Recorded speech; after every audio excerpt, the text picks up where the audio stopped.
পুরো মধ্যপ্রাচ্য জুড়ে চলছে তৃতীয় বিশ্বযুদ্ধের উত্তেজনা।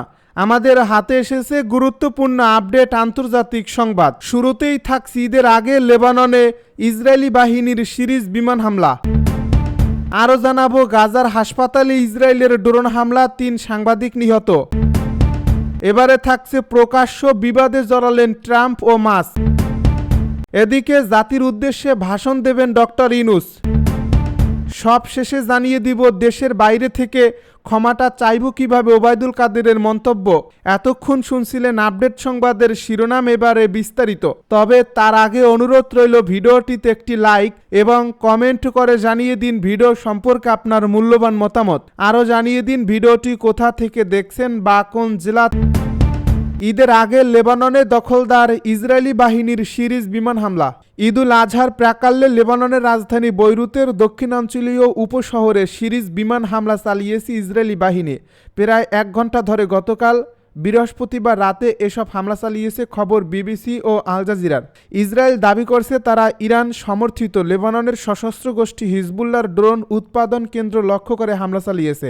এই হামলার আগে ওই এলাকার কয়েকটি ভবন থেকে বাসিন্দাদের সরে যেতে সতর্ক বার্তা দেন ইসরায়েল। ইসরায়েলের প্রতিরক্ষা বাহিনী দাবি করছে তারা ইরানি সন্ত্রাসীদের অর্থায়ন হিজবুল্লাহর একটি ইউনিট শনাক্ত করছে, যারা ভূগর্ভে হাজার হাজার ড্রোন তৈরি করেছিল সেখানেই হামলা চালানো হয়েছে বলে দাবি ইসরায়েলের। হিজবুল্লাহ ও ইসরায়েলের মধ্যে গত 6 মাস ধরে যুদ্ধবিরতি চলছে। তবে যুদ্ধবিরতির মধ্যেও লেবাননে হামলা চালালো ইসরায়েলি বাহিনী। লেবাননের প্রধানমন্ত্রী নওয়াব সালাম বলছেন তিনি এই হামলার নিন্দা জোরালোভাবে করছেন।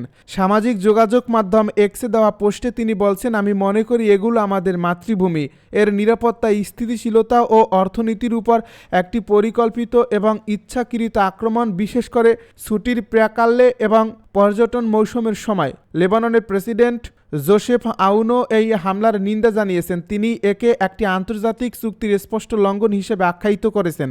তবে এই হামলা নিয়ে হিজবুল্লাহর পক্ষ থেকে এখন পর্যন্ত কোনো মন্তব্য পাওয়া যায়নি। গাজার হাসপাতালে ইসরায়েলের ড্রোন হামলা, 3 সাংবাদিক নিহত। গাজার একটি হাসপাতালে ইসরায়েলের ড্রোন হামলায় 3 জন ফিলিস্তিনি সাংবাদিক প্রাণ হারিয়েছেন। বৃহস্পতিবার গাজা শহরের আল আহলি আরব হাসপাতালে বর্বর এই হামলার ঘটনাটি ঘটে। তুরস্কের রাষ্ট্রীয় সংবাদ মাধ্যম আনাদুলু এজেন্সি তাদের এক প্রতিবেদনে খবর জানিয়েছে।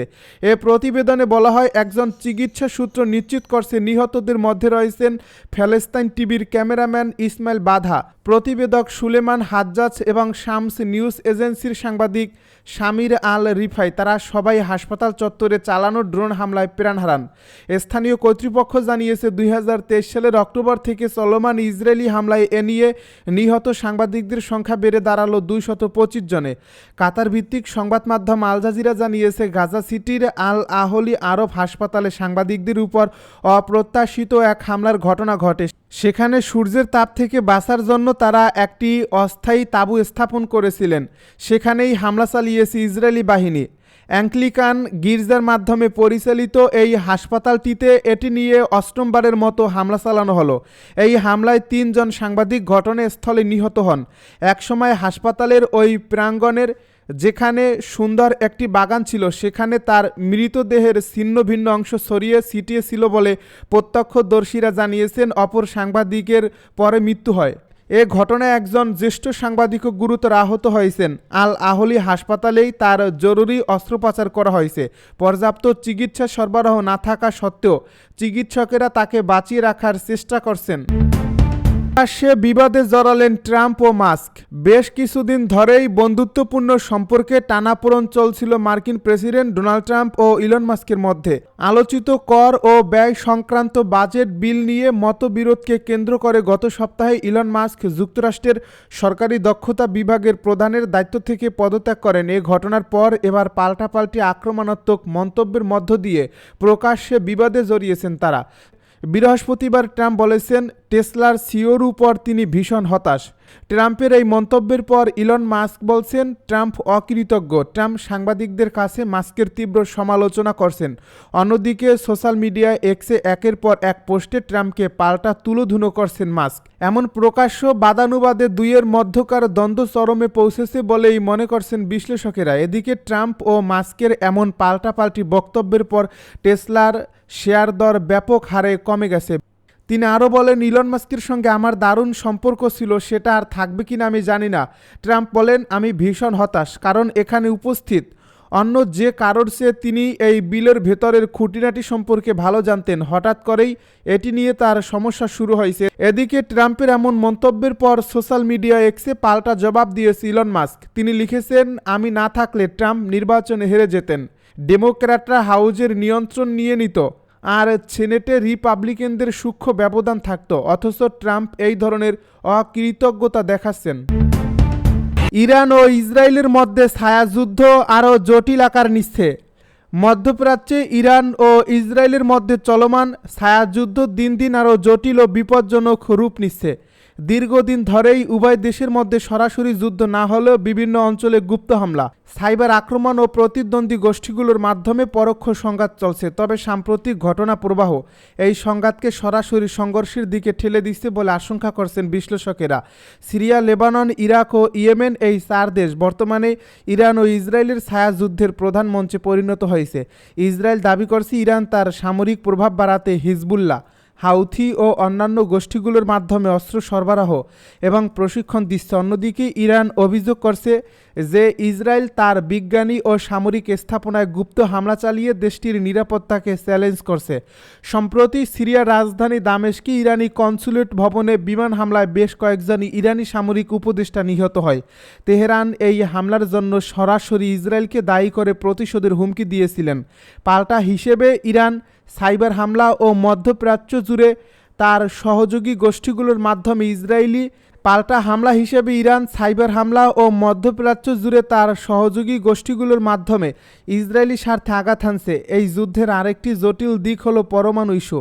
ইসরায়েল বিশ্বাস করে ইরান গোপনে পারমাণবিক অস্ত্র তৈরির পথে এগোচ্ছে, যা পুরো অঞ্চলের নিরাপত্তার জন্য হুমকি।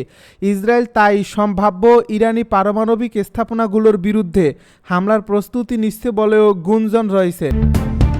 জাতির উদ্দেশ্যে ভাষণ দেবেন ডক্টর ইউনূস। পবিত্র ঈদুল আজহা উপলক্ষে জাতির উদ্দেশ্যে ভাষণ দেবেন প্রধান উপদেষ্টা অধ্যাপক ডক্টর মুহাম্মদ ইউনূস। শুক্রবার দুপুরে সামাজিক যোগাযোগ মাধ্যম ফেসবুকে নিজের ভেরিফাইড আইডিতে এক পোস্টে তথ্য জানান প্রধান উপদেষ্টার প্রেস সচিব শফিকুল আলম। এ পোস্টে তিনি লিখেন, পবিত্র ঈদুল আজহা উপলক্ষে আজ শুক্রবার সন্ধ্যা 7টায় জাতির উদ্দেশ্যে ভাষণ দেবেন প্রধান উপদেষ্টা অধ্যাপক মুহাম্মদ ইউনূস। দেশের বাইরে থেকে ক্ষমাটা চাইব কিভাবে, ওবায়দুল কাদেরের মন্তব্য। গত বছরের জুলাই থেকে 15 আগস্ট পর্যন্ত অভ্যুত্থানে কমপক্ষে 1400 জন নিহত হয়েছে বলে জাতিসংঘের পরিসংখ্যানে বলা হয়েছে। সেই ঘটনায় তাৎক্ষণিক ক্ষমতাসীন আওয়ামী লীগ ক্ষমা চাইবে কিনা এমন প্রশ্নের জবাবে দলটির নেতা ওবায়দুল কাদের বলছেন, ক্ষমা চাওয়ার বিষয় হচ্ছে দেশের মাটিতে, দেশের বাইরে থেকে আমরা ক্ষমাটা চাইব কেমন করে। সম্প্রতি বিবিসিকে দেওয়া এক সাক্ষাৎকারে ওবায়দুল কাদের কথা বলেন। বাংলাদেশ থেকে পালিয়ে গিয়ে তিনি বর্তমানে প্রতিবেশী দেশ ভারতের কলকাতায় অবস্থান করছেন। সেখান থেকেই বিবিসির সঙ্গে কথা বলেছেন বাংলাদেশের কার্যত নিষিদ্ধ দল আওয়ামী লীগের এই সাধারণ সম্পাদক। ওবায়দুল কাদের বলেন, সব কিছুরই সূত্র হলো দেশ। দেশের মাটিতে বসেই আমরা যদি কোনো কিছু অনুশোচনা, ক্ষমা এসব বিষয় যদি থাকে, তাহলে অবশ্যই আমরা দেশের মাটিতে আমাদের যে বিশ্লেষণ, আমাদের যে রাজনৈতিক চিন্তা ভাবনা, তার প্রতিফলন অবশ্যই হবে। তিনি আরও বলেন, দেশের অভ্যন্তরে যখন শান্তি স্থিতি আসবে এবং আমরা দেশের মাটিতে রাজনীতি যখন করতে পারবো, রাজনৈতিক কর্মকাণ্ড যখন আমরা পরিচালনা করতে পারবো, যদি কোনো ভুল হয় থাকে, মানুষকে নিয়ে আমাদের রাজনীতি, এদেশের মানুষের কাছে ক্ষমা চাওয়ার বিষয়ে আমরা কখনো পিছিয়ে থাকতে প্রস্তুত নই।